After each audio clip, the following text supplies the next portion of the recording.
on est en 2001, donc ça fait 4 ans, presque 4 ans que le Canada a signé Kyoto, mais là, on ne sait pas s'il va ratifier, puis le gouvernement chrétien branle dans le manche, puis une journée, ouais, peut-être qu'on va ratifier, puis une autre journée, on n'est pas si sûr que ça. Puis, alors, on décide d'essayer d'attirer l'attention de la population canadienne à cette question-là.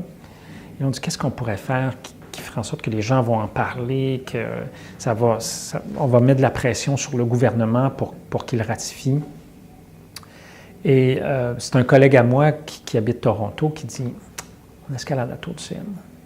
Greenpeace escalade aujourd'hui la plus haute tour du monde afin de dire à la planète de ne pas se laisser berner par le Canada.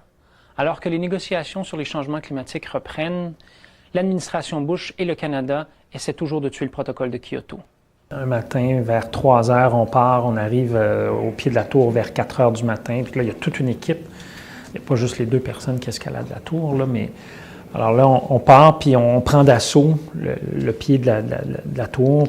Et là, il y avait des câbles d'acier. Alors, on savait tout ça. On savait que les câbles d'acier faisaient 3/8 de pouce. On avait des mécanismes pour escalader sur des câbles d'acier de 3/8 de pouce qu'on avait commandé, une compagnie canadienne qui faisait ça. C'était des trucs très précis.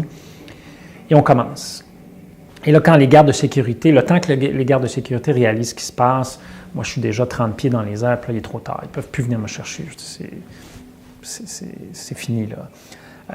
En fait, c'est pas fini parce que ça va prendre 4 heures avant d'arriver en haut de la tour.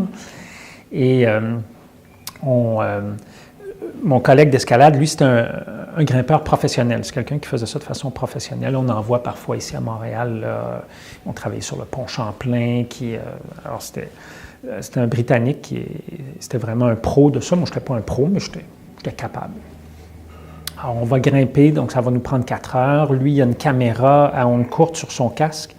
Moi, j'ai un téléphone cellulaire, fait qu'on peut faire des entrevues TV, radio, live de la tour du CN, parce que lui envoie des images au sol, puis là, les équipes de télé peuvent se brancher pour avoir les images. En fait, pendant 4 heures de temps, on va rester là à faire des entrevues. On va déployer une banderole qui va dire Bush et Canada Climate Killers.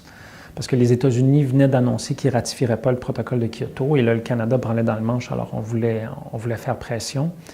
Et ça va nous prendre à peu près 4 heures pour redescendre aussi, parce qu'on est sur un câble d'acier, on n'est pas sur une corde, on ne peut pas faire du rappel, comme les gens voient parfois là, à la télé pour l'escalade. Alors, c'est aussi long et aussi difficile monter que descendre. En fait, au bout de 12 heures, parce que 4 heures monter, puis là, bon, 4 heures, on est resté un peu en place, fait que c'était pas très difficile, mais tu es attaché, je veux dire, c'est pas le confort, tu es dans un harnais d'escalade, tu es attaché avec 2 cordes après tes mécanismes de tension sur un câble d'acier à 1300 pieds dans les airs. C'est pas, on n'est pas en train de regarder un film sur le sofa tranquille, là, non, c'est autre chose. Et là, donc ça va nous prendre à peu près 4 heures redescendre. Donc, on va être sur les câbles, sur la tour pendant une demi-journée.